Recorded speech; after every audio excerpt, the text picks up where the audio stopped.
Don't skip ahead. Yes, so I want to let everyone know I have read the light novels that will be covered in season 2 of ReZero up to a certain party featuring approximately 6 to 10 characters. Then this it won't be too vague if you understand what I'm talking about. I just don't want to be too obvious about what's going on because there's so many spoilery moments in ReZero. So yeah, I've seen it up to that point, which is probably roughly half the season, and I wanted to get that out there. I wanted to. That's where I said don't skip ahead, because it's like I'm not gonna hide the fact that I've seen that. I'm also gonna, if I want to talk about something, I'm gonna link in the description for the non-time version of the video, by the way, and line up your copy of this with me. I'm gonna keep talking. I've seen this before, so I don't really need to focus intently on. Hey, Subaru, shut up.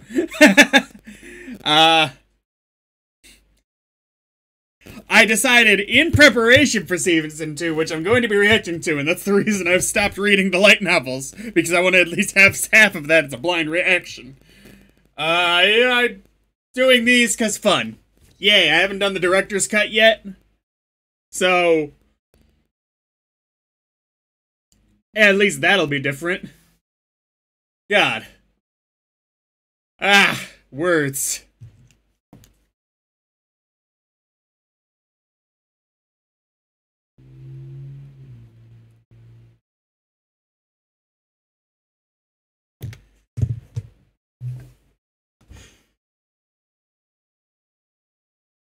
Okay. I spent so much time talking at the start that I forgot to, like, preface this by saying I'm hoping, this is like, it'll be like my 4th or 5th time watching ReZero, right? Not the director's cut, but I know that not many things change in it, only like some shot differences. And I've seen the closing credit scene of the director's cut, the new scene that starts season 2 off, which was probably going to be much more timely if season 2 had not been delayed. It was gonna be like, end of director's cut, boom! Who is character, if you're watching this with me for some reason.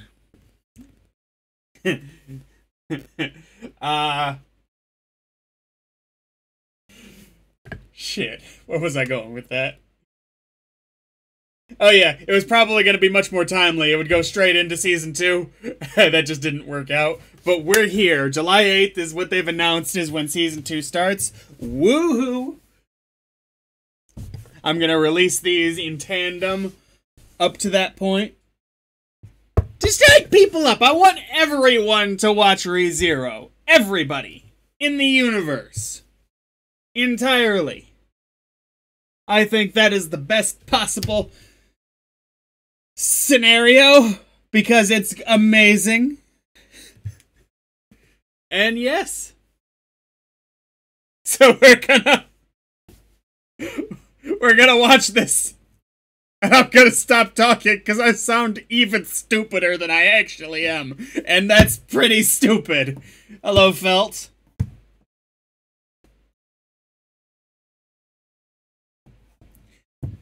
It's been a minute since I've read the first batch of light novels that cover season 1, so there's some stuff I remember was cut or added, and I'm gonna bring it up when I get there, but it's like, I don't remember a whole lot, so I'm watching to see if I can catch anything I might have missed the first time around, or just because I'm looking for it actively, because usually when which I'm not doing it right now, I should be watching, usually when I'm rewatching the show, I'm, like, have it on in the background, because I don't need to pay as much attention the second time around. I love the show, but it's like, oh, that's a moment I love. Holy shit. You rewatched TV shows before, but I'm gonna actually, like, pay attention, so I can do that a little more, starting now. If there was anything major in those first, like, 2 minutes, I'm sorry.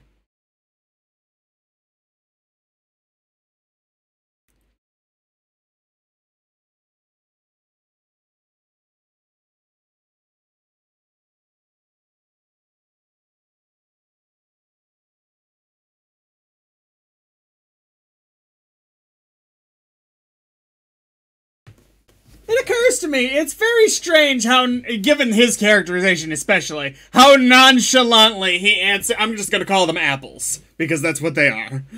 How nonchalantly he responds to, oh shit, you don't know what apples are? I love that scene, and that...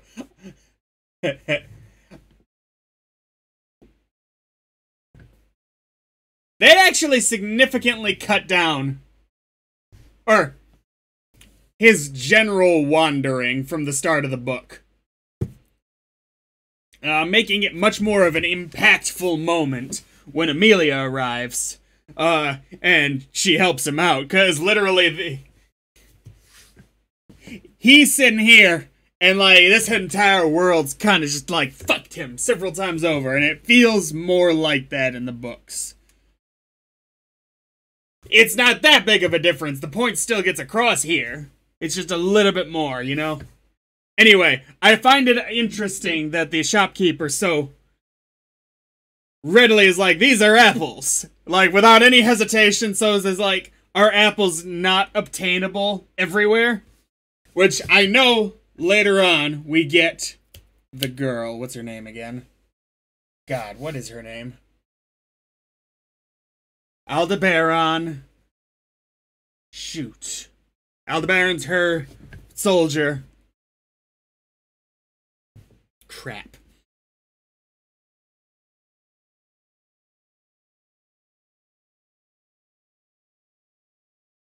I'm gonna Google it. I have Google. Supposed to remember these things. I love felt.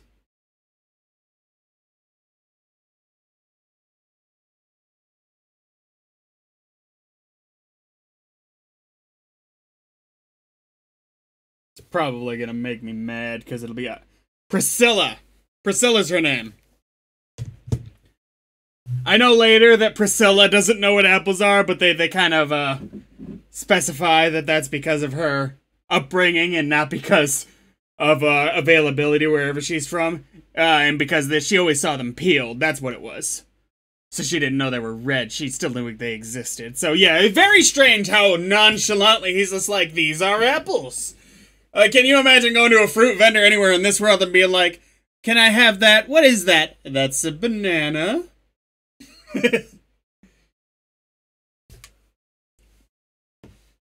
Some interesting things I'm going to talk about when we get to Aldebaran, but I want to like kind of keep it at least semi-topical.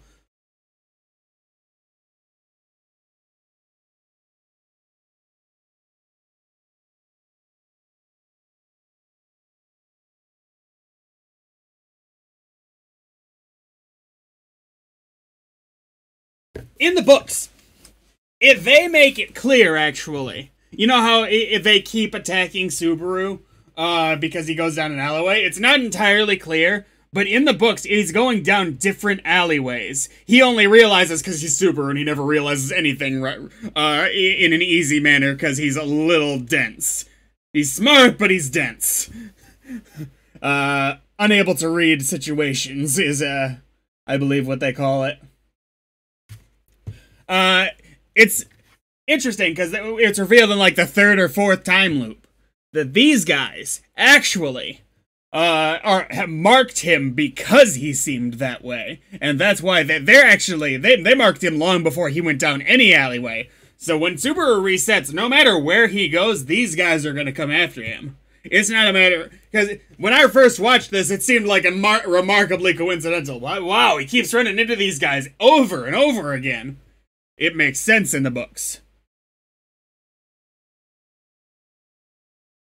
They actually picked him out because he seemed like a know-nothing outsider.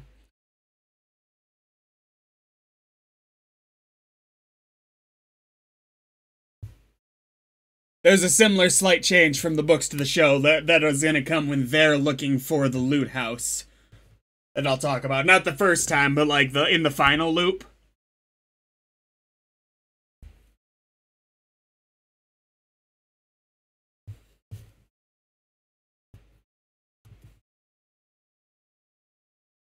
Now, since... Actually, no. I'm gonna try and bring up things I know from the books in tandem with what's going on screen. I was about to bring up something with Puck, but that's not gonna be relevant until like halfway through the show. There's 13 episodes, so like halfway through the original show. I don't know how it's gonna line up time-wise here. Close.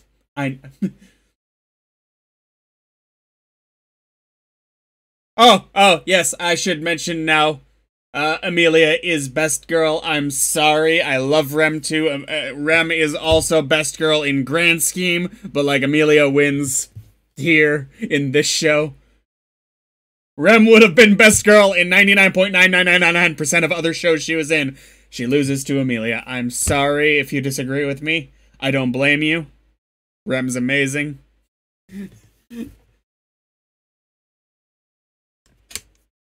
I just think Amelia is perfect. So, we have that.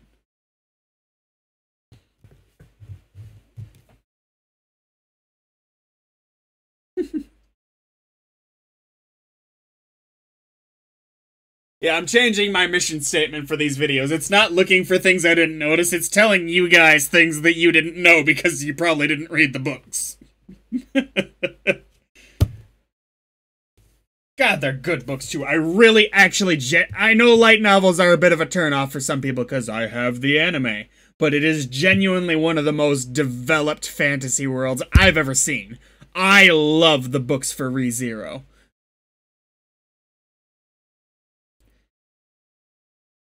The big difference, of course, in the books is that you're inside Subaru's head, so it's very, very interesting to see how he's actually processing every situation and the decisions that go behind what he says, because it's not... Because there's actually more layers to his personality than you might even realize just watching the show. And it's glorious. Very... Subaru Natsuki is one of my favorite all-time characters in general, in the show and in the books.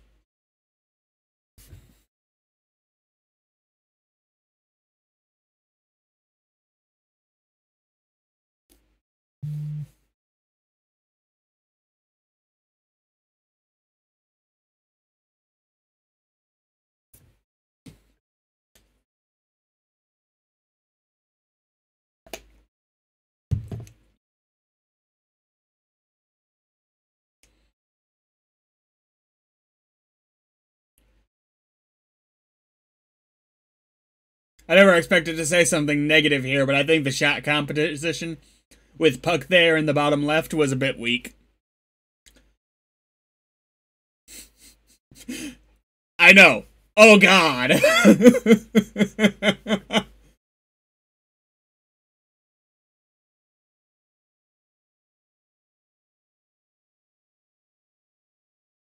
That big Puck always creeped me out. Always. Not this big Puck. Other big Puck's awesome, but this size Puck, medium-sized Puck is creepy. He's either gotta be baby size or giant size.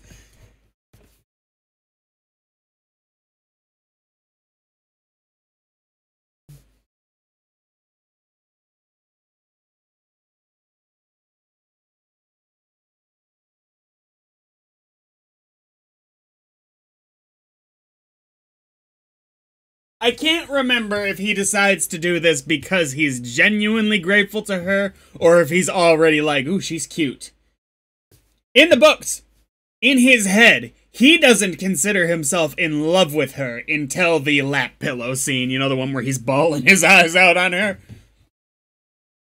Which I'm going to get a little bit more into that when we get to there, because that's actually a very interesting turning point for his character in the books. Because before that, he knows he likes her.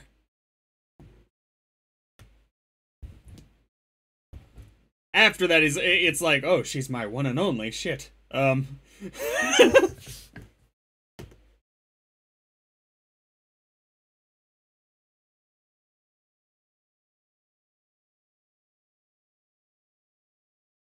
of the reasons I like Amelia's character so much, beyond just being completely precious in every goddamn way,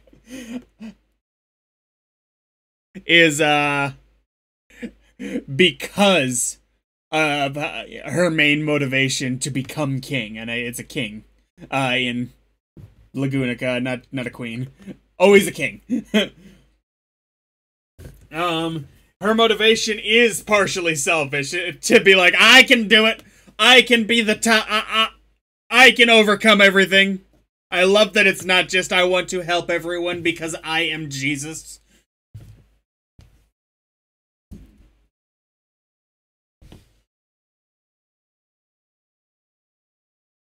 Oh, like I said, I'm not gonna get into it too much until we get there, but in season 2, we're gonna learn more about her characterization, what's going on inside her head, and really just how fucking broken this girl is.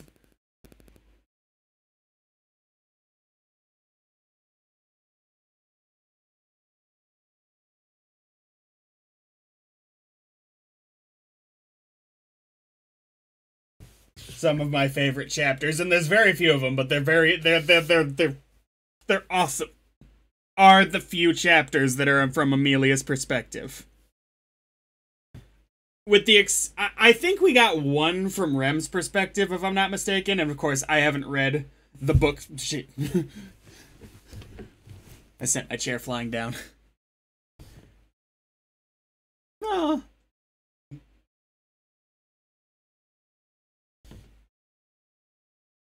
I haven't read the books that are Rem and Subaru, the Elseworld story where they get married, or the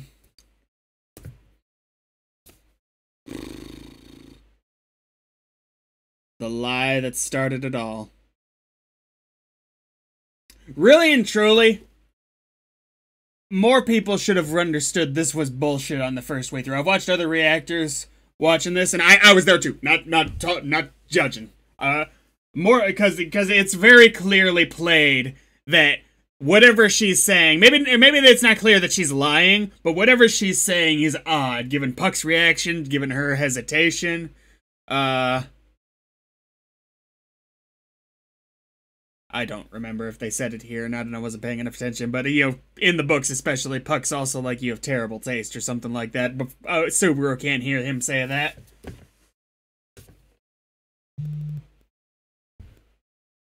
But yeah, more people, me included, should have picked up on the shadiness of that statement. So it would have been less of a surprise when she's like, "Why are you calling me by the Jelly Switch's name?"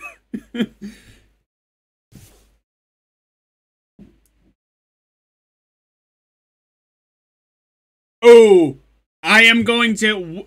I am going to talk about whatever I want. That I know from what's going to happen in season 2. I'm not going to be a dick about it. Be like, this happens, this happens, this happens. I'm only going to talk about something that's relevant to me. The only thing that's going to be not a major spoiler, but it's a spoiler because it'll be a good surprise when we get there, will come when we get to the, Why am I telling you this? I'll just tell you then.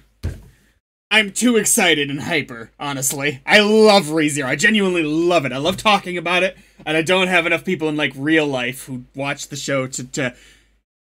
You're stuck with me, damn it! I have a captive audience. For some reason, you couldn't turn off the video. I have cursed your computer screen! So yeah, I need to talk about things when they come.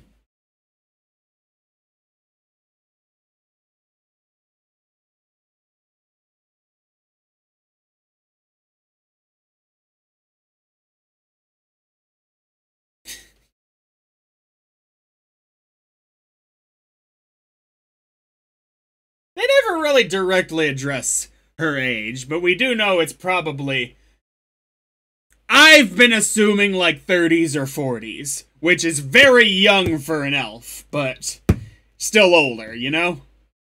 But it could... Hey, that's just my headcanon. She could be like 25. Oh, by the way, Subaru's... I think they make him 18 here. He's like 20, 21 in the books.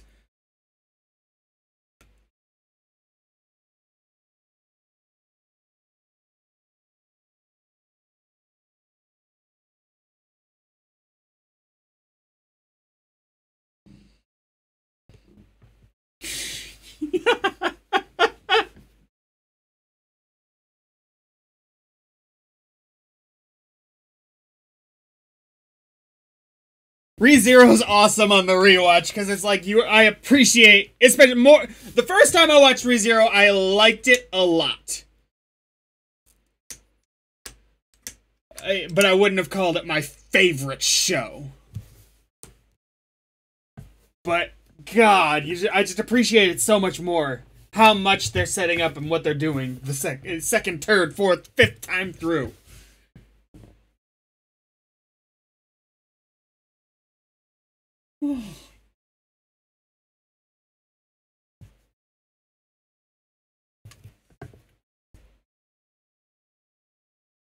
The ReZero Frozen Bond movie actually did help me understand a little bit more just how crazy what he's doing here is. I mean, it already made sense and I already knew it basically, but the movie was like, whoa!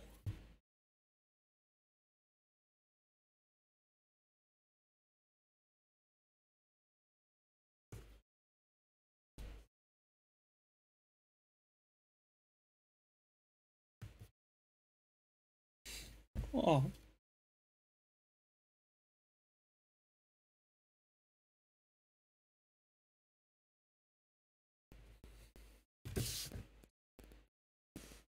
The reason I haven't read the books featuring the relationship between Rem and Subaru, and the books featuring Sword Demon, Sword Devil.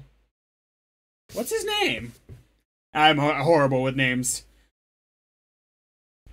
The Sword Devil, that guy. I believe the prequels is the same reason I stopped reading the main book series. Is because I was like, ooh, I might do a reaction video, and I like, this is a popular enough franchise that they might actually get adapted, so.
I know not many people are going to see this part of the video because it's 20 minutes in, and at most, like, one or two of you are going to actually watch the whole thing, you know? Because most people, even if they're going to watch the video, are going to, like, skip through it to see what I have to say. What I find amazing is that we're not even done, and maybe in my opinion, I don't know how other book readers feel, with girls who have best girl status being introduced in this show yet. So there's something to look for in season 2.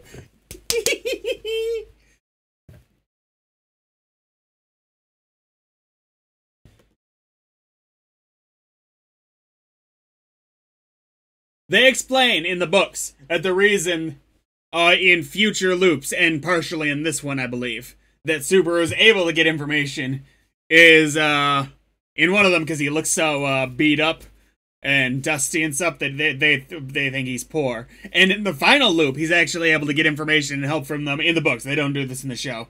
Because he intentionally, like, roughs himself up. So, you know. So he looks less rich, I guess.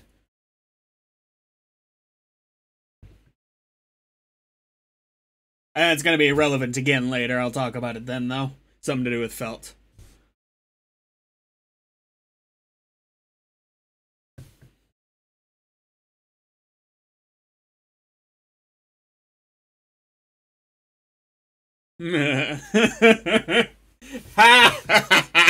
So, this entire show is Amelia marching towards death.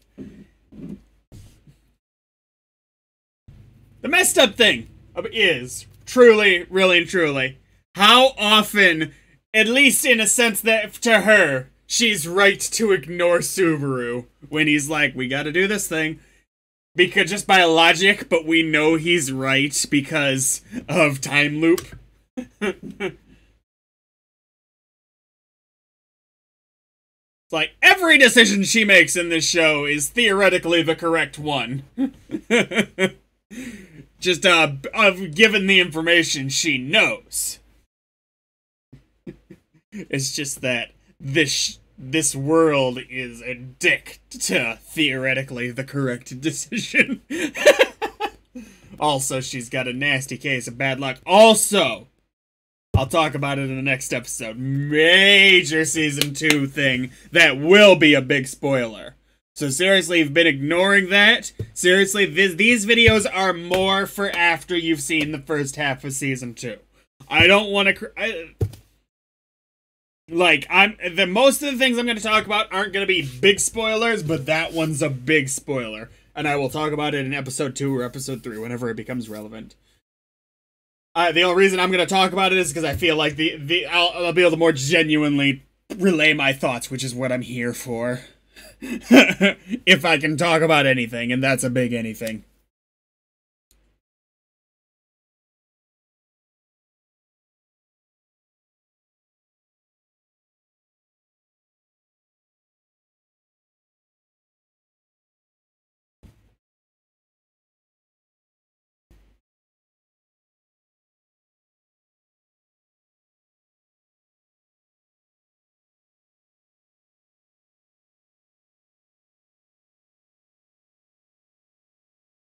I like that as we go through this show, we learn. And I bring this up now because Subaru's about to get into his first fight that he loses very badly. And it's not even... Does it count as a fight? I don't know. Anyway. I love how, as we go through this show...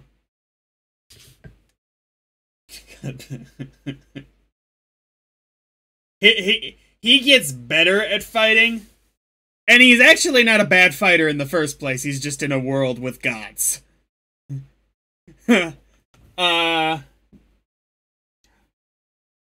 he always has to rely on others or his wits to get out of situations. Ooh! Here's something I can talk about while getting a little vague. Seriously, if you're watching these, like, for the first time with me and you haven't decided to watch ReZero or not, please actually do. Or you've just decided you don't care about spoilers for Season 2.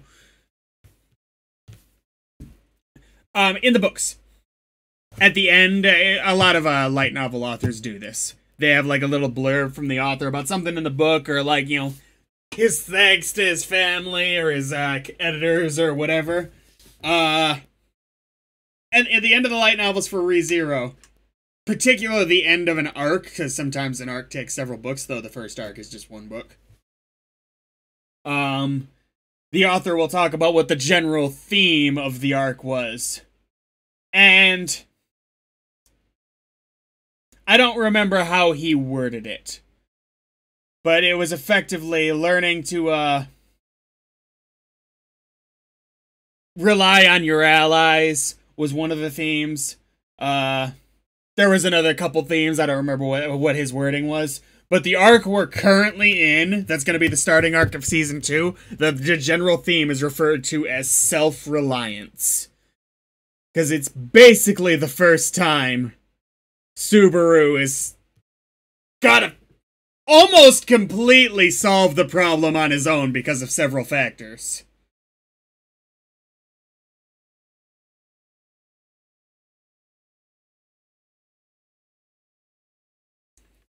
It's like he's not completely alone, but as far as actually fixing the problem, because Season 4, it's a time loop. I mean, I'm not spoiling anything by saying that Subaru's gonna die in Season 4. God, I wish. Season 2. I'm not spoiling anything by saying that he's gonna die in Season 2. And there's gonna be a time loop, and it's gonna be a number of times he dies in this time loop.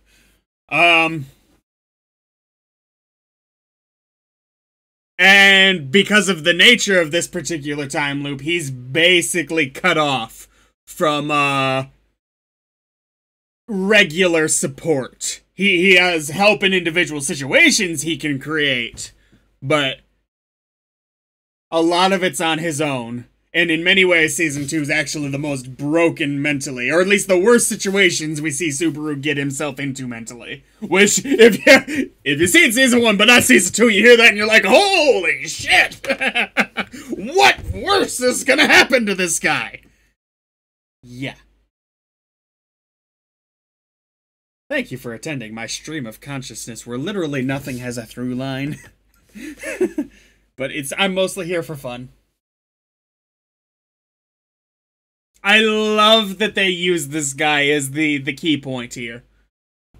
I believe, you know how in the third time loop actually, when Subaru is first meeting Petzlgoose, and he appears in front of the fruit vendor again. I believe the first time that happens, it's not just the audience who's tricked out. Subaru in the books also believes. Oh shit, did I completely start over? Oh no!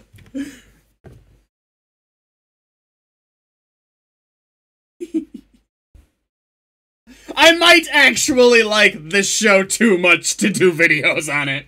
I love literally everything about this show.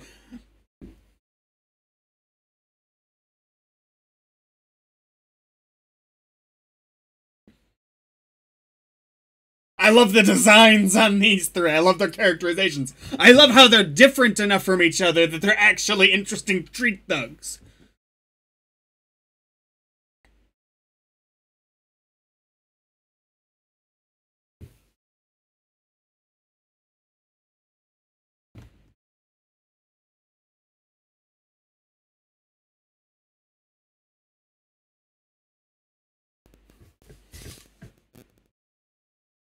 But bam! That's what I'm talking about. Is like, Subaru is a good fighter on an average human level. He just can't keep up with this world's better fighters because this world's better fighters either have magic or they operate on anime logic, where if you're a good fighter in an anime world, you could be here and like, boom, I'm over here because I just trained to be that quick. Like in Naruto, characters can just train hard enough that they can clear football fields in the blink of an eye. Nothing to do with chakra, nothing. In this world's kind of the same, where it's like they show... Oh god, the Sword Devil. I'm gonna feel like an idiot when they tell us his name. Because I've seen this show 5 times, 4 times, whatever it is. They show him like jumping up on the white whale like it's not shit. Running through, slicing his hide. And yes, you can train to become a badass in the real world. That much of one? No.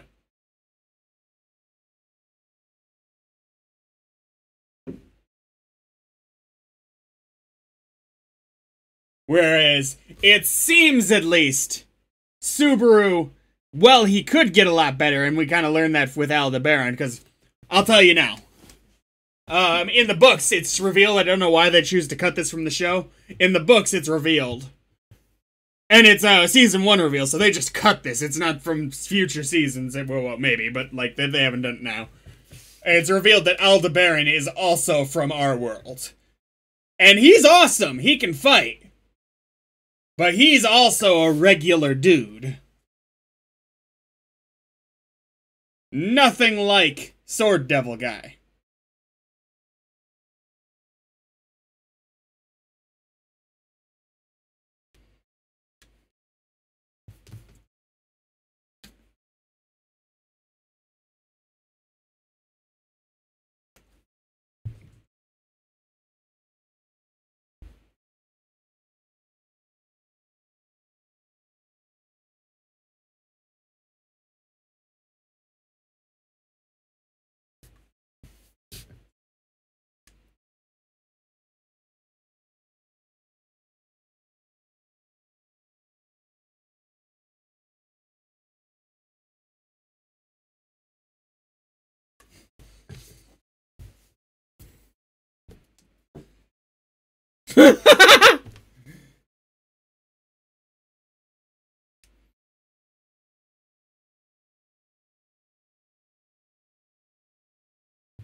The negotiations between Subaru and Felt are the only part of this arc that I feel drags just a smidge.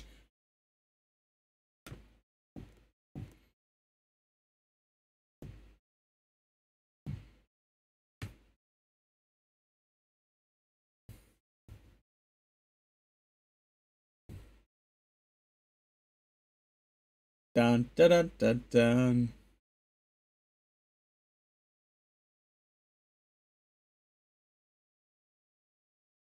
I wonder if he wouldn't have eaten it if he hadn't been drinking.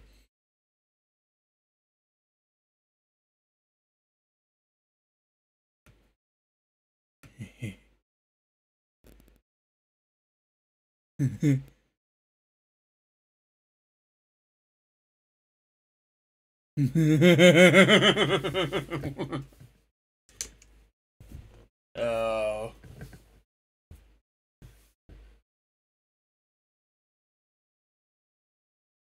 The hardest part of this show to get through is always the, that, like, in the original show, at that episode 10 to episode 12 range, where he first goes to the capital, and he starts being extra Subaru. Him getting his head out of his ass is kind of the most satisfying point of the show, because it takes forever.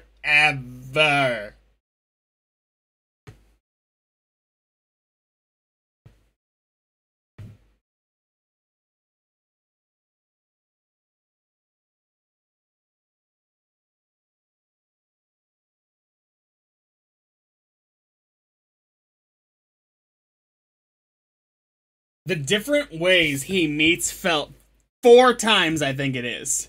Though he doesn't really meet her 2 of those times so much. Show just how she interacts with people given what she knows about them. And I kind of like how they use the time loops to differentiate that.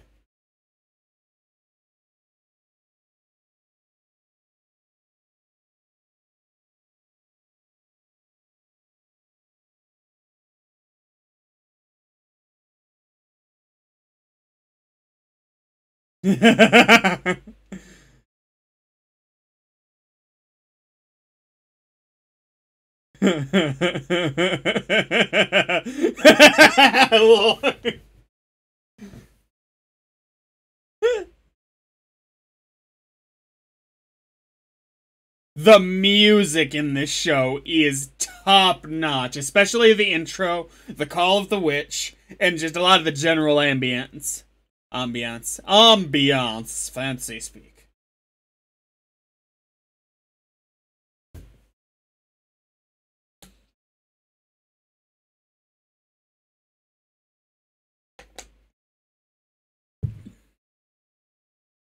I kind of wanted one time loop where he just tries to steal it from her.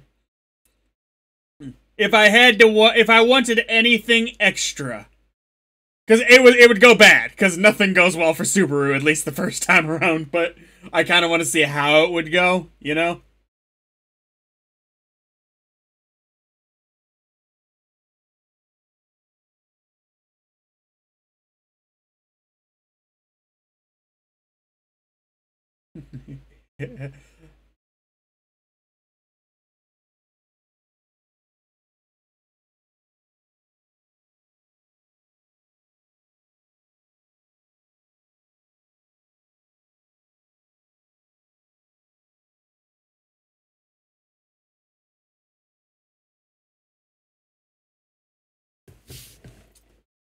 Maybe this was the same in the show and they changed it in the books, but I remember this conversation being separated from, like, he has this conversation with Rom before Felt shows up. It might just be in the books and it was the same way like this in the show.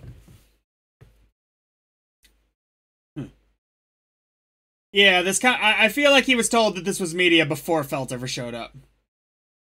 And now we're gonna wait for the buyer to show up, only she's gonna kill everybody because, Elsa is not the nice Ice Witch here. She's the mean, fighting other people with ice powers, witch, not having ice powers.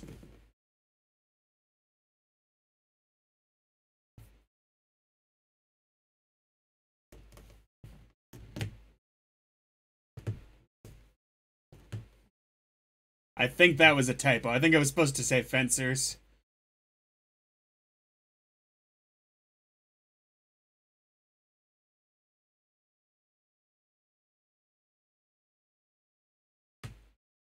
Nah, how's that gonna work out for you?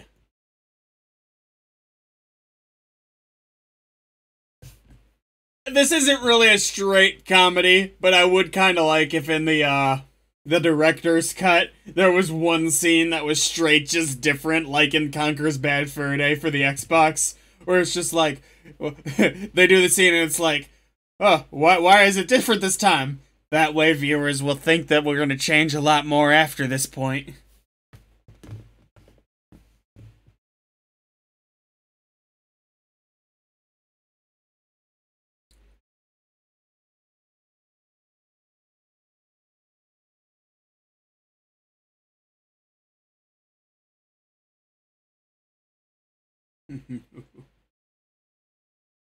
Now, ooh, look forward to Elsa in season 2.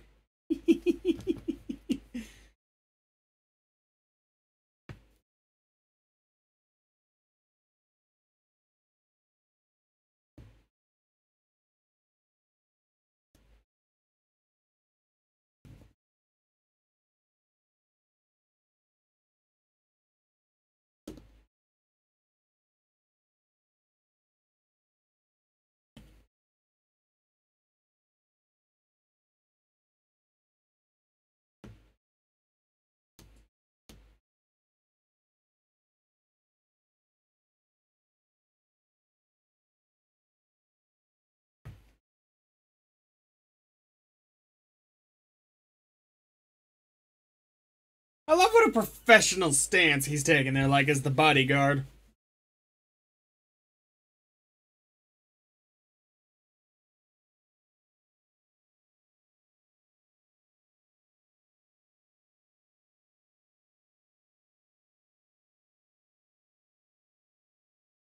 It's not been directly revealed, but there's a good shot that I know who the client is. I'm not going to even begin to get into that because it hasn't even really been revealed in season 2 yet.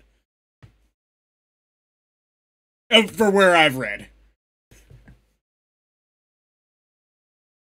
That's 20 right there.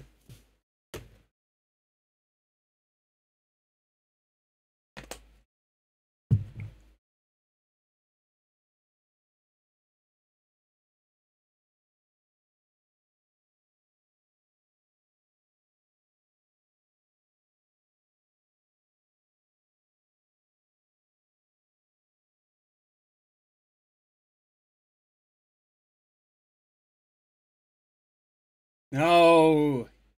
In no negotiation. He actually learns this later. Should you be all victory like before you've gotten what you want? He learns this proper later. Like actually it's a thing that he needs to learn. Crunchyroll! No! Stopping the timer at 42:42. Crunchyroll's been weird all day. It's probably going to be a second or two off, but you'll still have proper timing. Horses! Alright, try again. Gonna turn off the display capture for a minute here.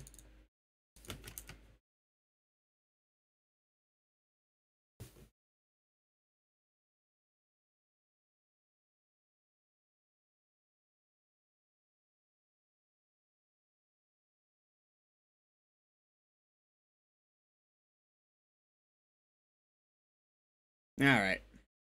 I think I've got it. Alright, I'm gonna press play on my timer.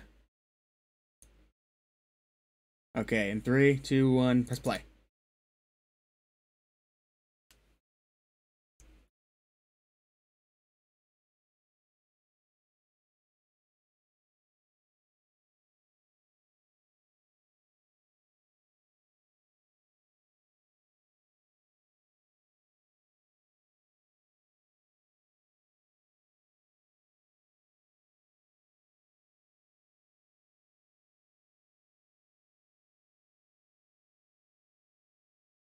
He just feels that pressure.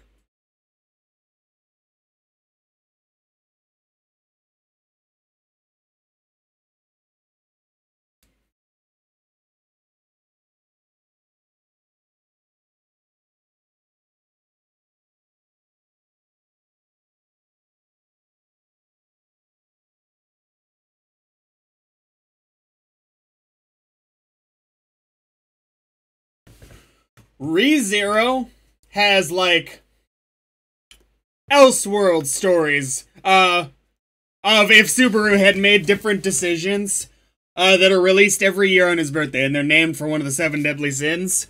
I believe it's the Sin of Pride, is the one where if he had died on the 4th loop, the final loop before, he goes to the mansion, that's the one where Subaru would have gone for broke. That is the genocide route of ReZero, right? Where Subaru comes to the conclusion that he needs to be this world's motherfucking bad guy to put Amelia on the throne, which he goes through a lot of things in this story, so he gets to that point logically. And he actually ends up joining forces with Elsa as a villain in the world. Like, in the final scene of this story is Subaru, after, like, they've already killed a lot of people, become super demons, instigated events that led to Emilia being responsible for the death of a couple of the different beasts of greed, which I don't think that anime viewers will know of all 3 of them, but the white whale is one of them. And you don't need to know the other 2. Either way, instigated events where she was responsible for the death of at least 1 or 2 of them. Generally just causing wanton havoc and destruction, and then the final scene is him letting her take him down so that she can be the hero who defeated the great evil, and it is kinda glorious. I hope they animate it one day. I hope they animate all of them, because it's super interesting. Another one of them, I don't need to get into it. It would be kind of spoilery for Season 2, and I don't want to talk about that yet. There's one character I'm not going to discuss in Season 2 until we meet them, because it's a fun moment, and at risk of you guys not being surprised. And it's just like, yeah. Damn.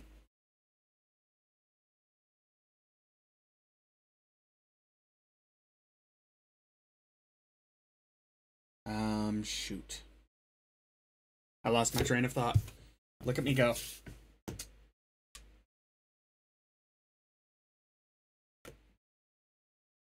Oh yes, the other routes. One of them is, if Subaru had accepted Beatrice's proposition to, be his bodyguard and not run from the mansion. I haven't read that one proper. I've only read the synopsis. But he, like, spends a year and, like, in this mansion, the other girls are dead, or Ram is revealed at the end to actually be in, like, prison in a dungeon Subaru keeps tied up. And he's just basically, become a mercenary leader. The ones I read, by the way, that one was the one that where shit sucked the most for Subaru. Nothing went right for him in that story. Oh, what's another Elseworlds story they did? There's a couple of them.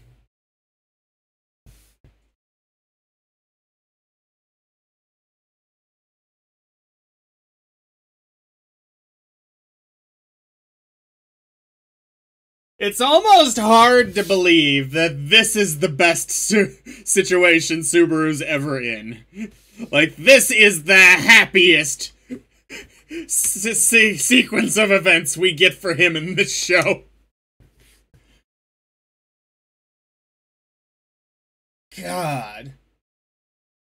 Like, no, like, can we just marvel at how good the animation is in this show? Because scenes like that where he toppled over, they like actually did the full thing. Like, it was so fluid. This show's amazing! Okay, not the background characters all the time, but those ones were pretty good. If the background characters in this show were as well animated as the foreground characters, we wouldn't be seeing season 2 until like 2030. Ooh, I like how in the director's cut, this is the closer for episode 1. This is a much more appropriate ending scene.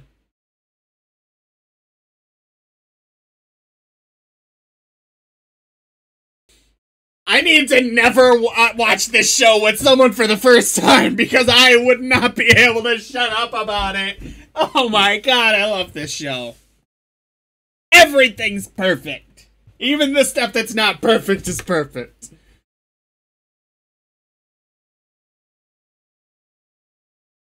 Good golly. Like, listen to that singing, by the way. Ooh, English.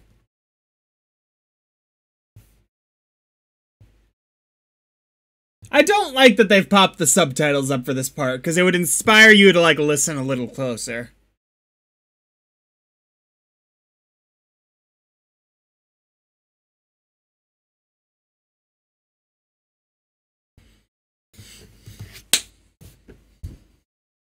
Look, I know this is probably a weird video to watch for anyone who's already a fan of ReZero. But I wanted to do this. What do you want from me? I got what I needed out of it. Just talk about ReZero nonstop for 50 goddamn minutes. And then I gotta do this 12 more times, and then plus the next season, because yay.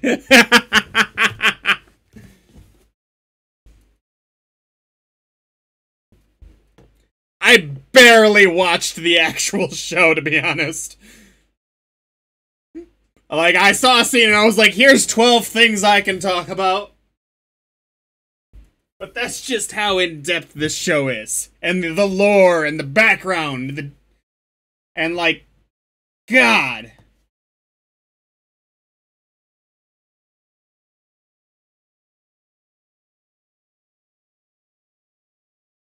Hadung Vovung. Cool names.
Is it weird that this show makes me so happy? Like, I love it too much. My favorite scene in this entire show, and you're gonna see my love for it when we get there, because it seems I can't experience this show without giggling like a 2-year-old boy at like Blue's Clues. It is the scene where he's like, yelling at Amelia during the Petal Goose arc. You know, the one where he's like, your mountain of mistakes, leave a mountain of bodies, or something like that. Oh, shit, that's episode 2. I guess, like, I could just... Fuck it! Episode 2! Timer need fixing.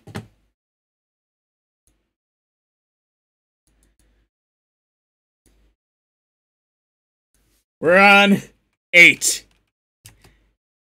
We're 8 seconds in. I'm gonna start it right away. I'm a little less worried about, like, getting this one perfect because, like, it's not a blind reaction. A lot of this is just commentary, but still we're getting close.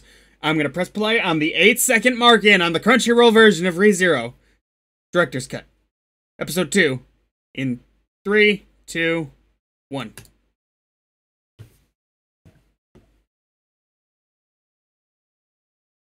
I was gonna do this as like a separate video. I wasn't even sure if I was doing it today, but there we go!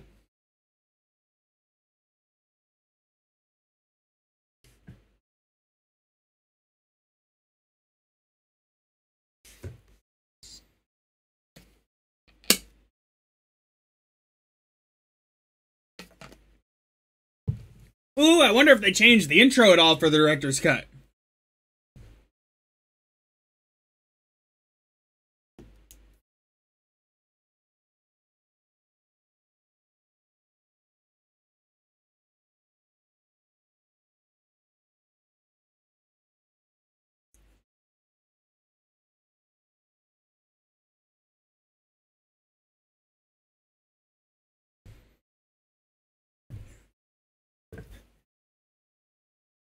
I love this song.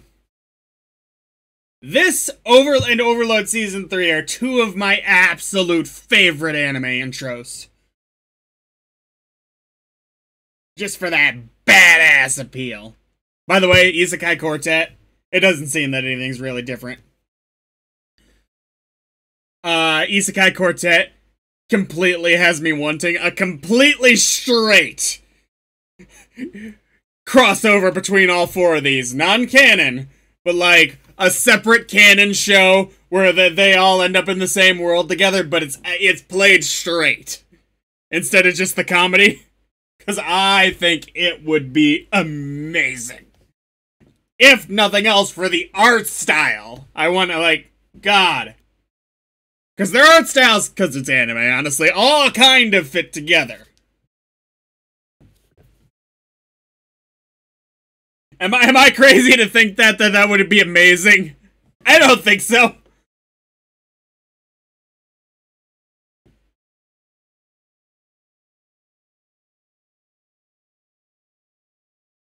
I mean, I understand it would probably be nonsense, like, from a storytelling perspective, but could you imagine these writers, like, getting together to do this crossover world event story thing? It would be amazing!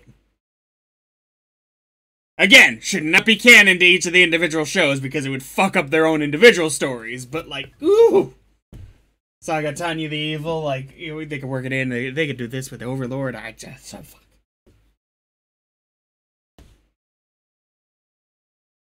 Babble, babble, babble. We find the moment where Subaru goes out the most like a bitch in this entire show.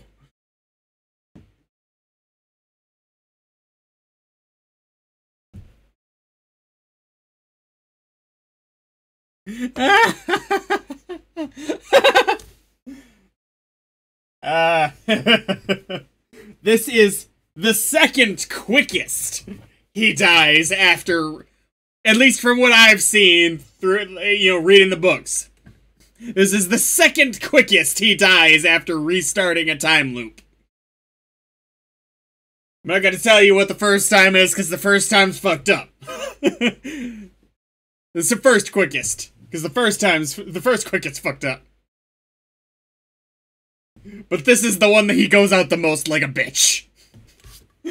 Where it's just like, damn. Well, would you live for 5 minutes, maybe?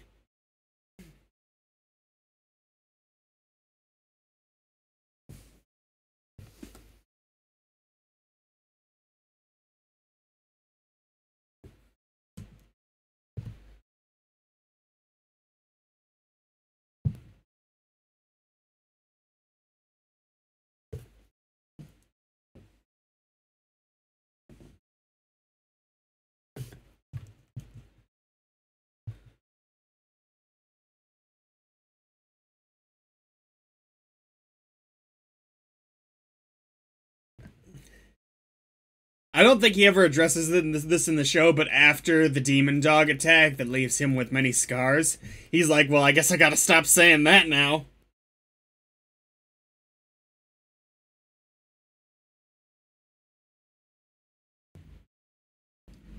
I don't...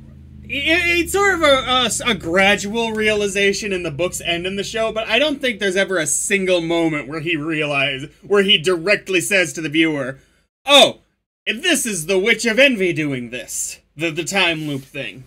I don't think there's a single point where it becomes gradually clear to Subaru and the viewer, you know, that's what's going on, and he even says it directly a couple times, but it's like, we never really get that ding moment. Where he's just like, I know this now. It's more like he gathers enough information, he just acts like he knows it.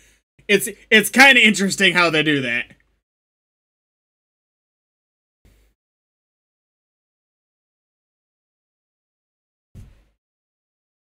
Woo-hoo-hoo-hoo-hoo.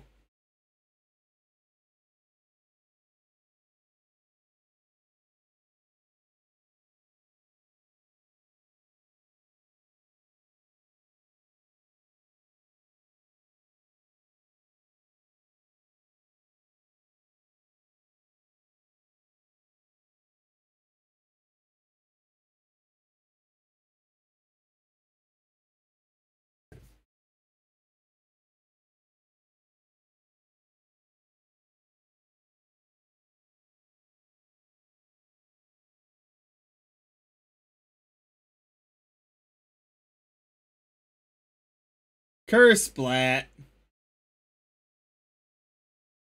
I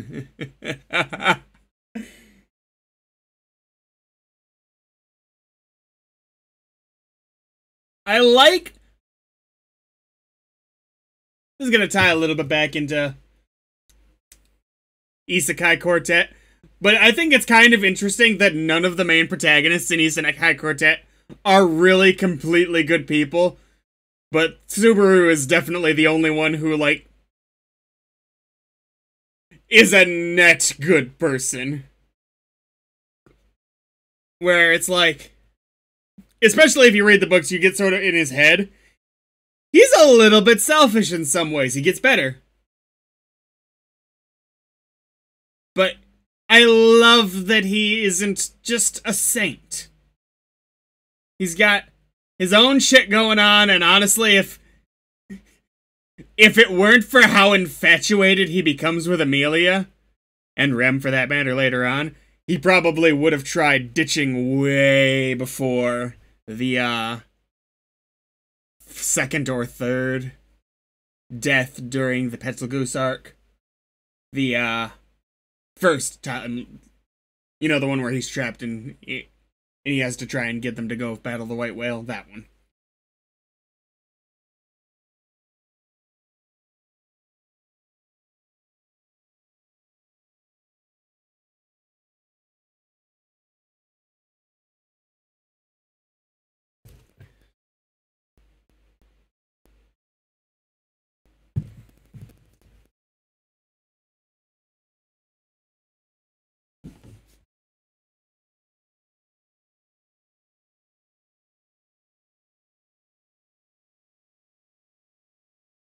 Yep, yep, yep, yep, yep, yep, yep.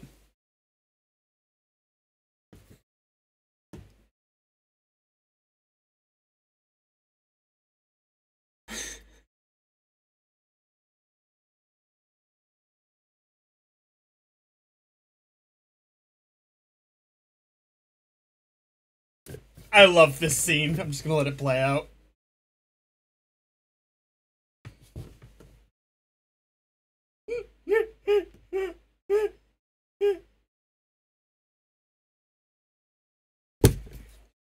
I guess I'm not just gonna let this play out. He gets into this a little bit in season 2, during one of his deaths. I keep calling it season 2, the books that are gonna comprise season 2. He gets into this a little. Where every single death, even the ones that are really shitty for him, he manages to bring something back that makes the next time loop easier. Information, even if it's only a little bit, he can say that death had value, meaning he gained something. There's one death, or maybe two, in season 2 that's gonna be, he's just like, I don't know anything! What happened? What happened? I gained nothing! Oh no! And it's horrifying and terrible, but in retrospect, it's kinda hilarious for that fact, and horrible, because everything that happens to Subaru is horrible.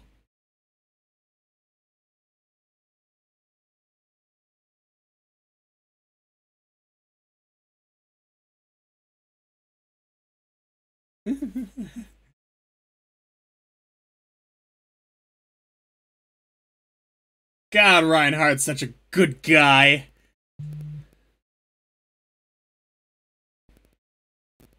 It's kind of weird, but Reinhardt, especially if you read the books, genuinely seems to consider Subaru his friend. Like, in a sort of weird way that kind of adds to his good boy factor.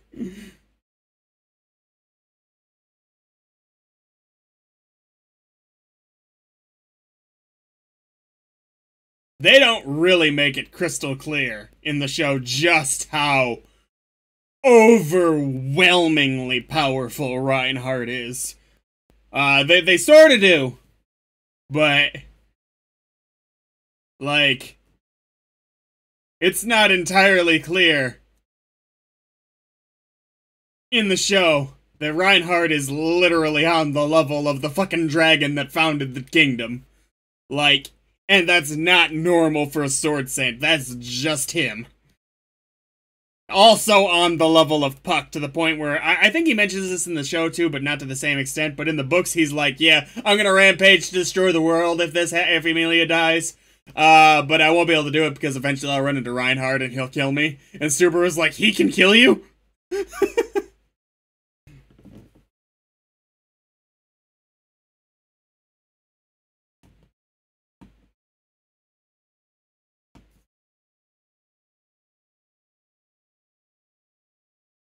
He doesn't know how powerful he is yet.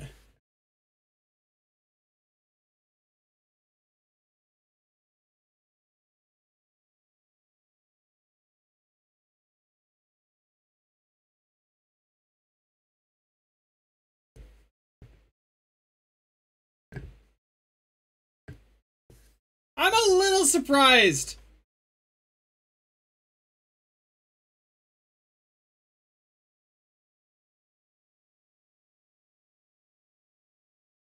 I guess he didn't mention the elf part. Never mind. Also, the white robes are like identity concealing, I think. Oh, dude, I'm popping back over to episode 1 as soon as this one ends. Because there's something that Mother's Basement, Jeff Thu, pointed out in his video covering ReZero that I did not notice the first time I watched the show, and I want to, like, take a close look at that.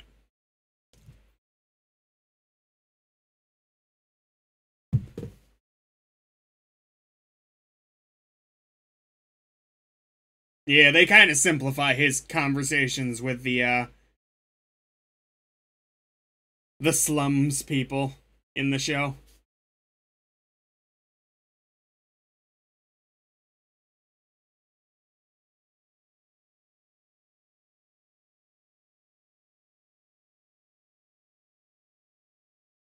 It's sort of weird having told you that in one version of reality he becomes a bad guy ally with her, isn't it? Because it doesn't seem like it would ever be possible.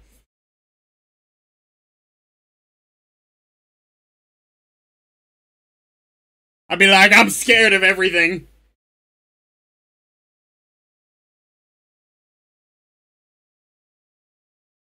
God, her eyes are cool.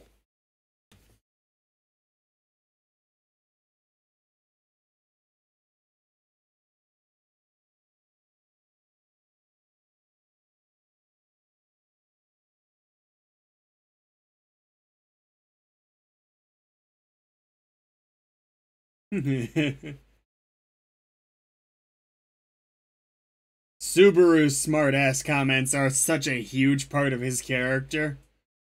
to his detriment for the most part. That it's nice seeing them whenever they pop up.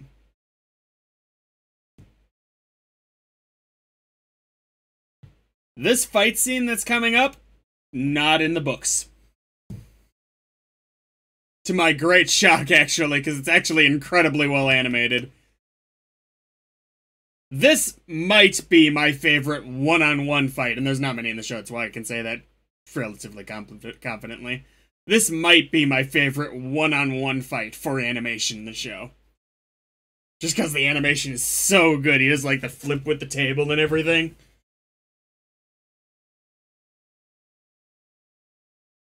And this is what I'm talking about when I say Subaru is clearly a good fighter, just not in this world. Like, he still loses this fight, but this is someone who is a competent swordswoman. But like, he does well. Like, look at this.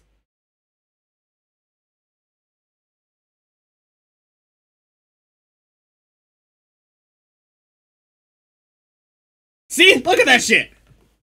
You don't see that everywhere. They went the extra mile for a filler fight that they really had no reason to add. I don't understand why they did this fight. It's kind of a dumb fight story-wise. Because it's just like...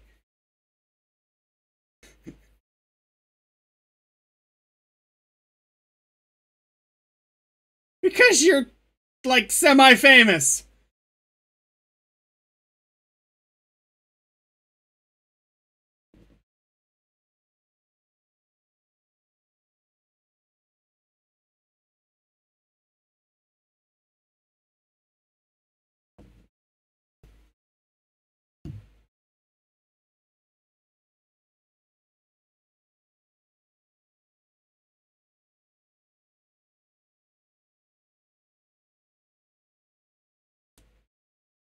I tell you what, that would be a clever way to handle this. Elsa Gramheld, or what I think that's her name, because of shit, is not able to come here today. I've brought an item worth 20 holy coins. I'm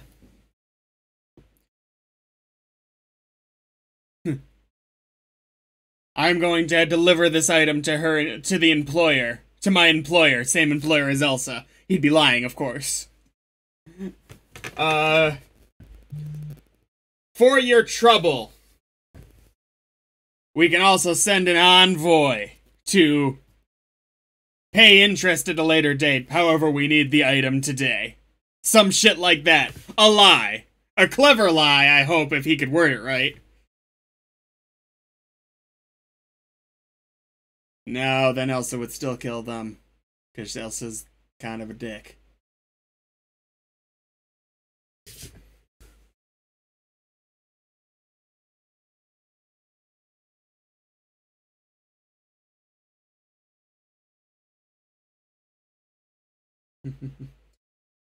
This is what I was going to talk about earlier. Didn't expect I'd be doing it in the same video, but whatever. Yeah. Later on, Amelia's gonna step in that door. And she's gonna be like, I got here. And Subaru's gonna be like, she would have gotten here this quickly if I'd done nothing. And they don't really address it in the show, but they address it in the books.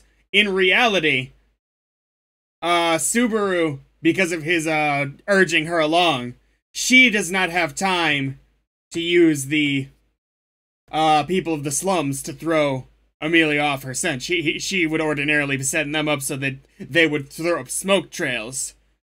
And they're not doing that in this time loop because he's rushing her along. And because of a conversation he has with her, he's kind of got her at ease in the books. In a way that's not really his plan, but it works out that way. So whereas in the show it sort of feels like, man, Subaru just fucked everything up all the way through. In the books, it's even though he initially thinks that, it's very clear that nothing would have gone well if he hadn't been involved.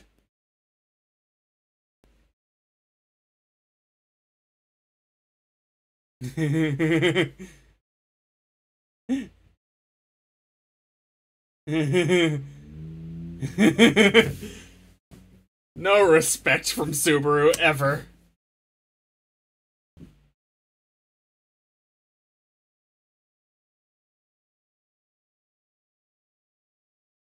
I think he learned that trick from her and is like, I'm gonna do that shit to Roswell.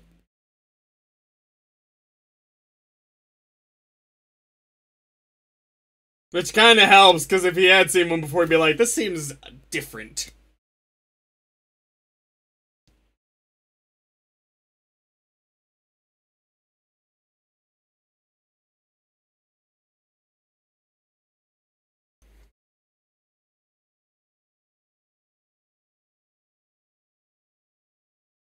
No.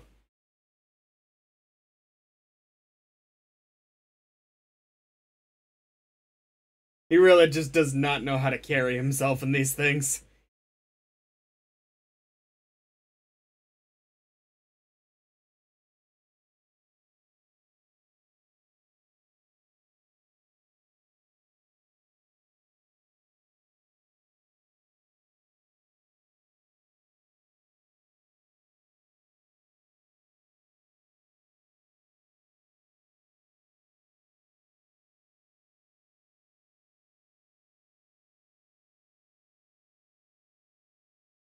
Him losing his cool... Felt is completely determined to get the best deal possible. That's her damage, because she's trying to buy her way and Rom's way out of the slums. Subaru losing his cool completely sets her on that track, and it's his problem in negotiation up until he gets told by the one person in line for the throne, the rich one. Amelia, Priscilla. Military girl who's awesome. Oh my god, how do I not know these names?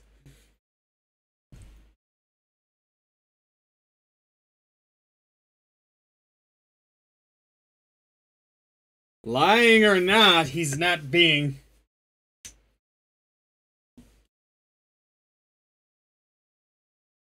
Yeah.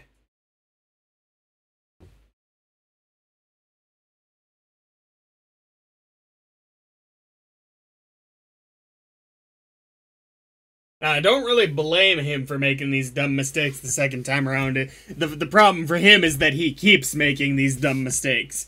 And the show's smart enough that he gets called on this shit. It's actually good writing.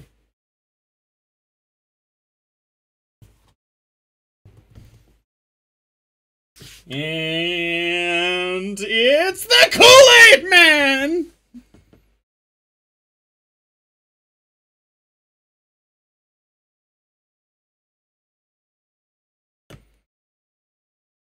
Some of the shorts cover information from the books as well that they didn't cover in the main show.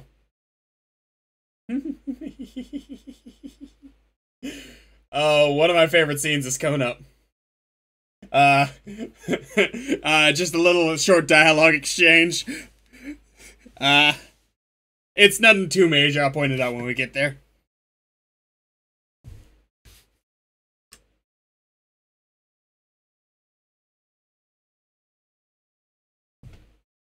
I can't even begin to wonder how I would have been if this were like a blind reaction watching this show. I can't, I have no idea.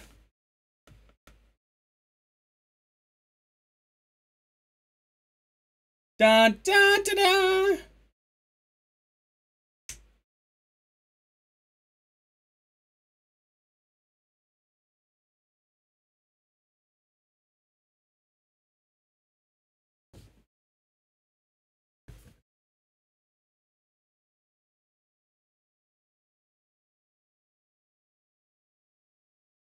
A half-elf, and this is gonna freak them out, of course.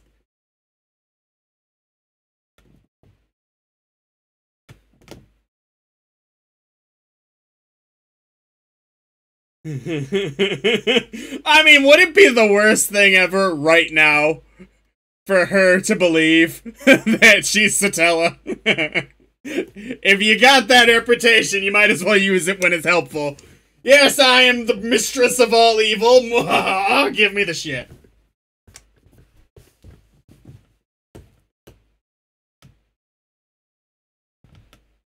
I just love this. How he slowly comes to, like, idolize her more and more. Almost to actually completely to a detriment after a point. Because he stops, like, respecting her at the same time. Beyond...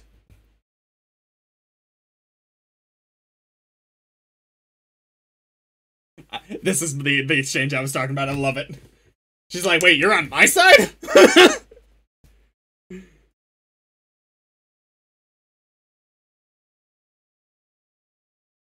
But look at the animation they had there, where she had the moment where she's like, whoa, whoa! Like, they actually fully animated that.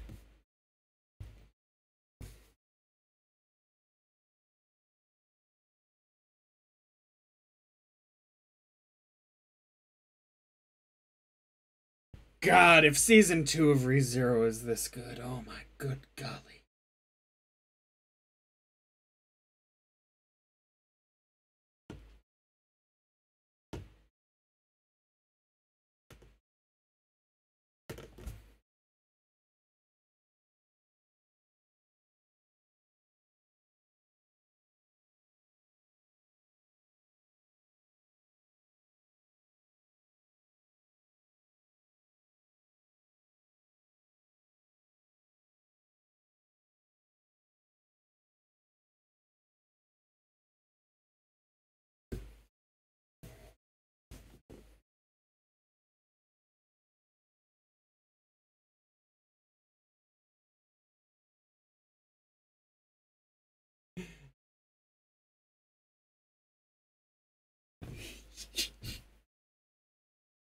I love the... Did you see the look on her face down there? She's just like, what the fuck is he talking about?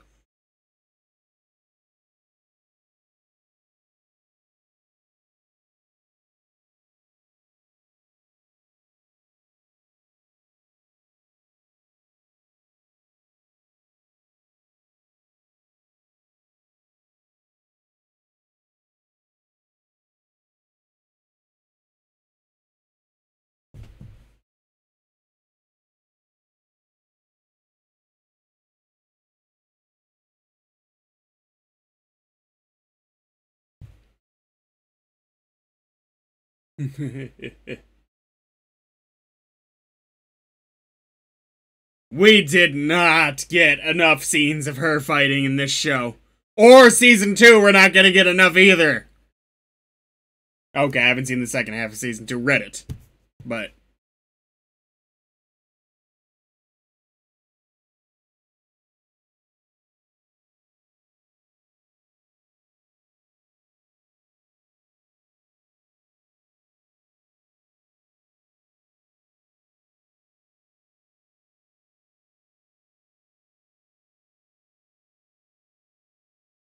I do like that Amelia's not helpless without Puck. But he is her trump card.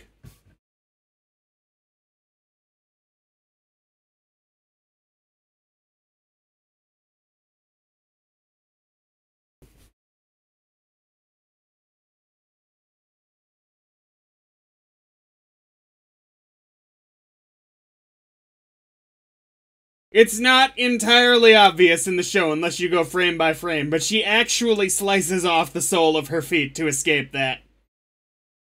Like, it's such a quick shot that a lot of people I've seen from reaction videos don't catch it. I didn't realize that's what happened. I didn't even watch his reaction, so it is just super quick.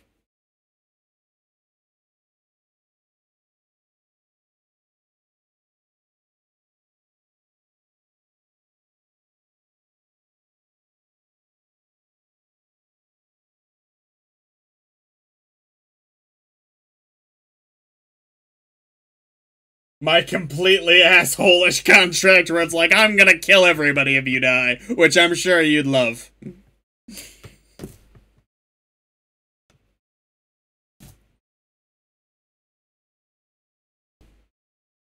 See, yeah, this is just cool!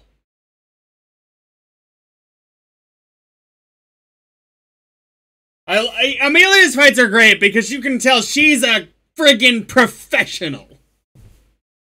Like, she's not amazing or anything, she just handles things methodically.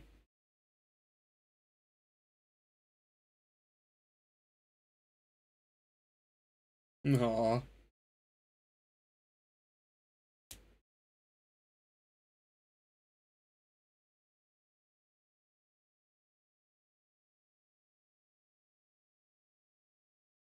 I love that scene, that line so much more in the books because he's like 20. It's even worse. Oh,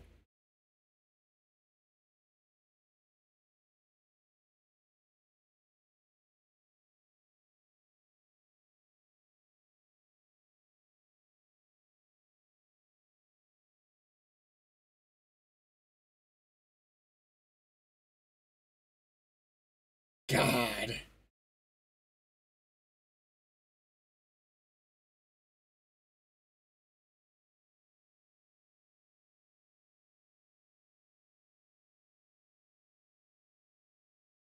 I Ooh.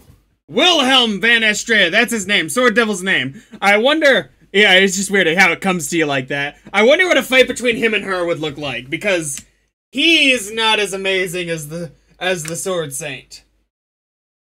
Reinhardt.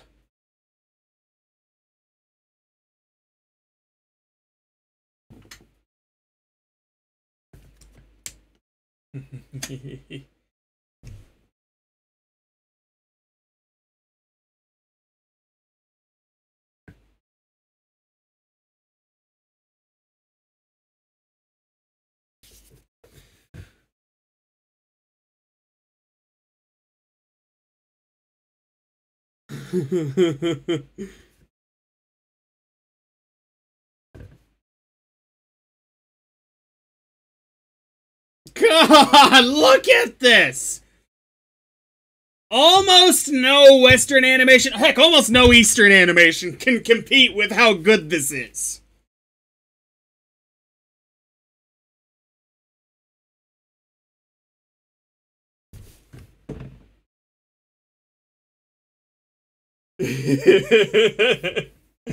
The original translation I saw for that line, and I still choose to believe that's how it's meant to be said. I don't care what the truth is. It said, "You're 15 and I'm 18. That means I'm probably older than you," and I love that line so much more.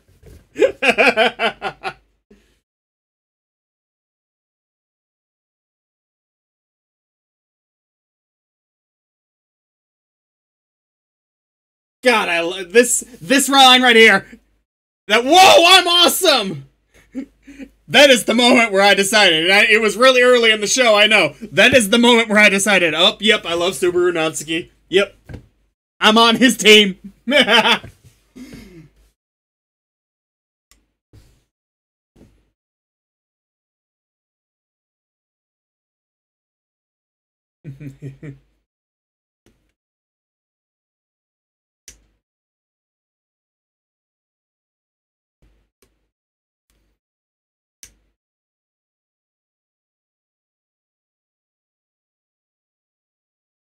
Yeah, and she can't do that while Rom's there either.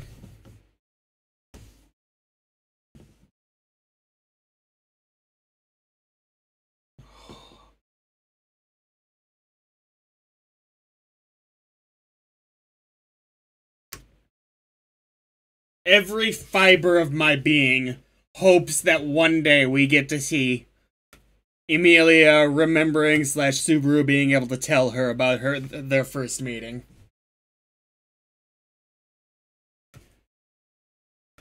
Because she meets him in a very, like, if you took a timeline stretch of everything Amelia knows about Subaru from her perspective, he's the strangest goddamn person in the universe. Who kind of like goes on these major emotional mood swings, and the other characters see this too, especially Rem. Like, it's weird. Subaru, see, that was a good move. Real world, that would have gotten the person. Or at least not been so easily blocked.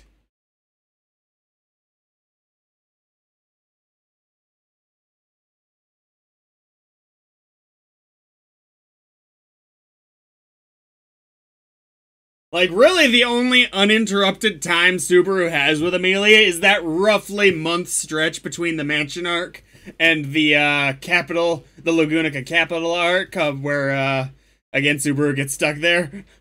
That month stretch where he's just in the mansion, chilling, doing his job, hanging with her. That's pretty much all he's got, and it's mostly off screen.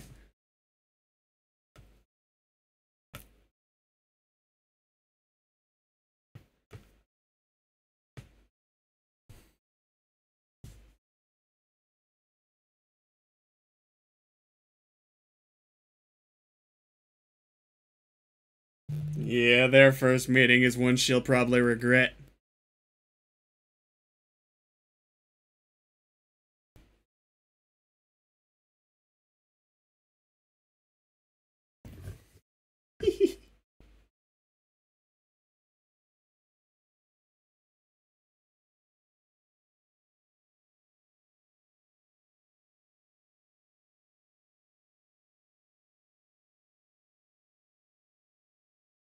God, the moment at the end of this episode where it's gonna be like he's like kidnapping Felt, it looks like pretty much one of the most startling moments in all of anime, because it's sitting there like, this guy's the bad guy?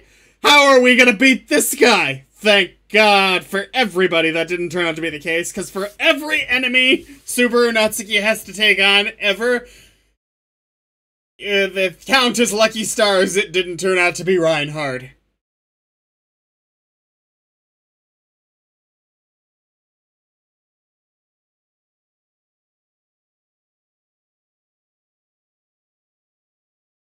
I think pretty much literally the only reason he hasn't taken on the White Whale single-handedly is because he hasn't been lucky enough to find him.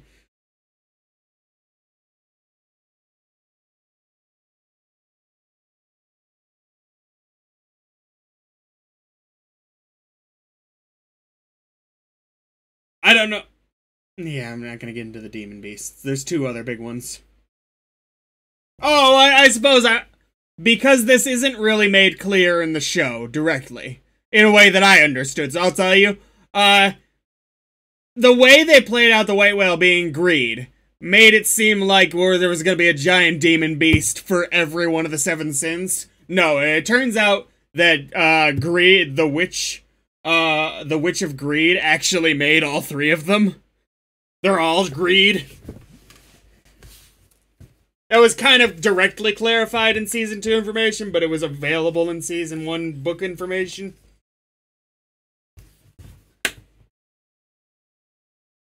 The way it played to me when I first watched the show was there was going to be the Greed, the Whale.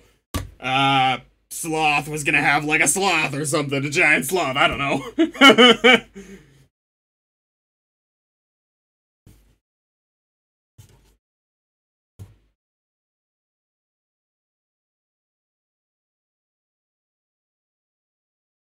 I hate that he just lets her get away at the end of this, because he could totally catch her.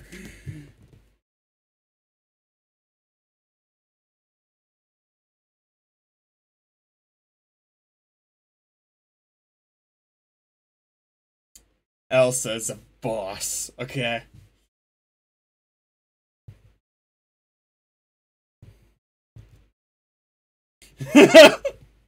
I can understand Subaru's, like, worry here, because he's seen this lady overcome some powerful stuff.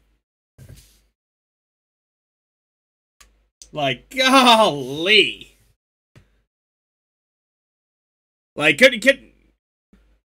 would you really, honestly, be surprised if he, like, not knowing how badass Reinhardt is, if she was able to pull out from what we've seen up to this point, was able to pull out the finishing blow? Like, win this fight. Obviously, knowing more about Reinhardt now. Granhard, not Granheld.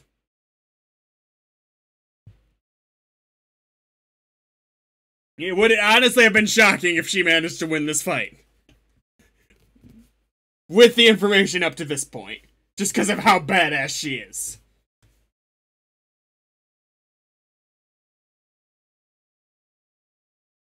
Da da da da. Pushunga. I think he's honestly just showing off in this scene. I don't think he needed to do this.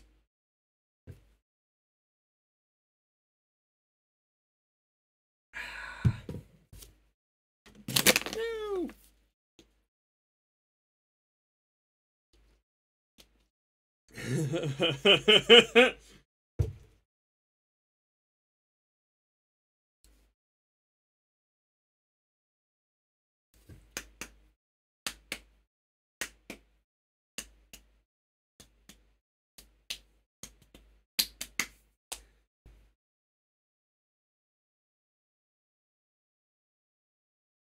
No.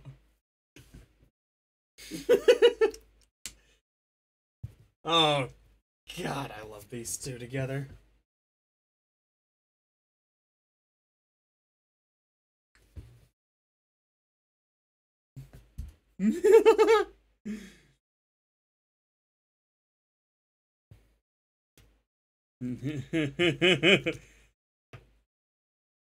Sometimes, especially in the books, return by death. You know the thing where he talks about it and it snags him with the heart clenching thing. You know, time freezes. He even comments on this. Sometimes return by death's a bit of a dick about this.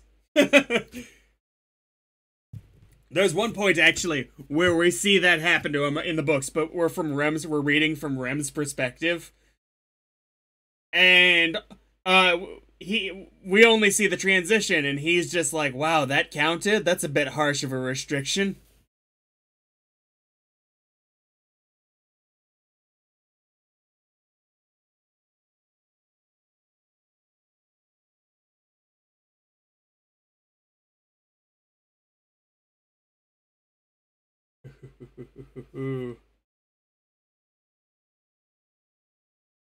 You gotta give Subaru credit for these two, because, like, ultimately speaking,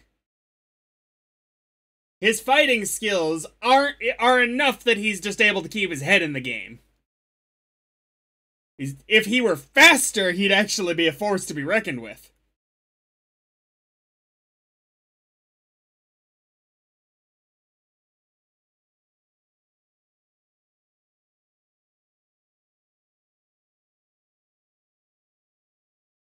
That is really the dividing factor for the characters in this show. How strong they are in the world of Lagunica. Is how fast they are. Like, it doesn't matter how good you are fighting unless you're Aldebaran again. Like, you're never getting that fast.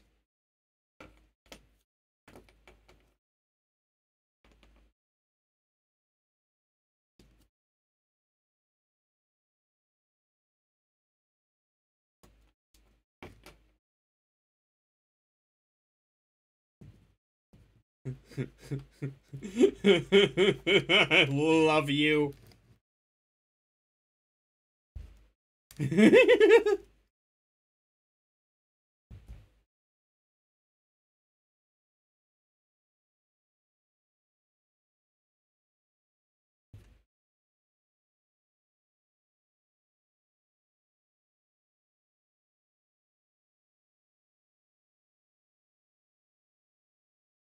Glorious.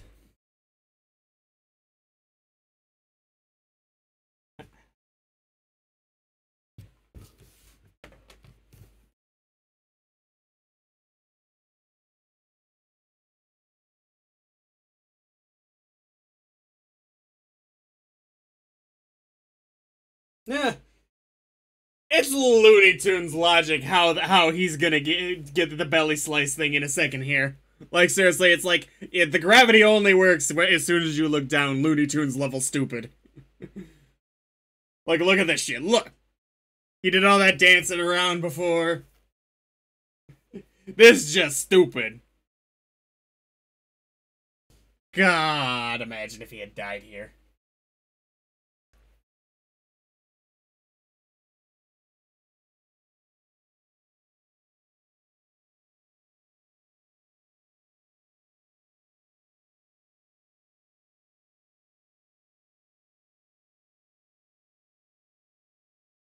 I just met him like 2 minutes ago. Golly.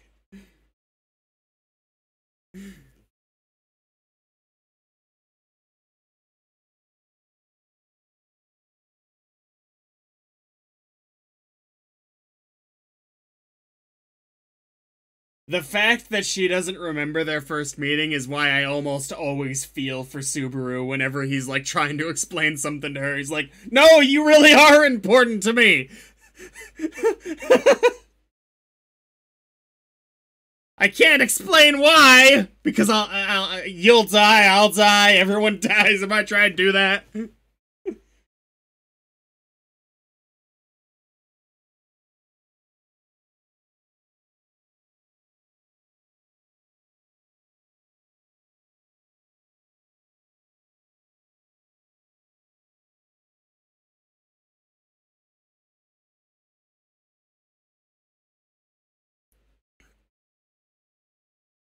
A worse show. A regular show. A regular show. Would have, like, after they established all their girls, would have found an excuse to all have them live in the same place so they could be a part of the main cast dynamic. And it would have kind of devolved for that sake. Which is a little kind of problem I have with S.H.I.E.L.D. Hero. It's a little's better than that there, but, like, for example, you know? But we hardly ever see Felt, and she's in the intro and everything.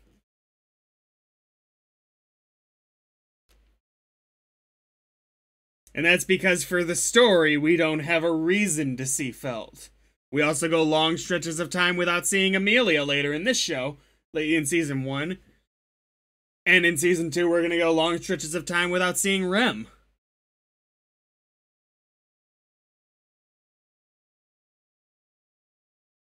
Heck, with Season 1, we go long stretches of time without seeing her. What am I talking about? Oh. Season 2 is barely gonna feature Rem at all, for the record. And she's, like, uber popular. So what the fuck are they gonna do? Are they gonna, like, create Rem shorts just to satiate people?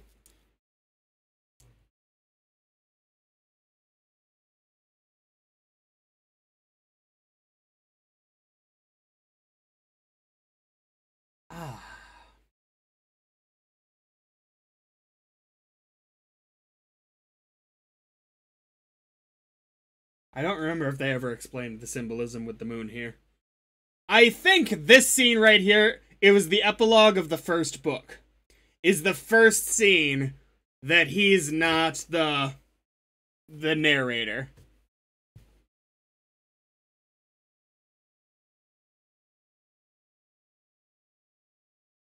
I don't know, I don't have anything else to say, so I'm just gonna, like, skip through the credits, make sure there's nothing.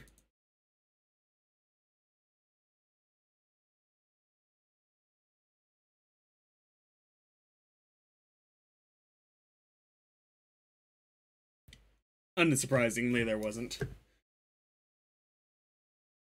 I did all my, like, closing segment stuff at the end of the first episode despite doing this all together, so, like, I hope I haven't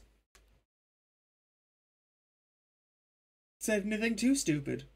A little stupid's fine, but too stupid, like, what's that metric? I don't know, so have a good time, y'all.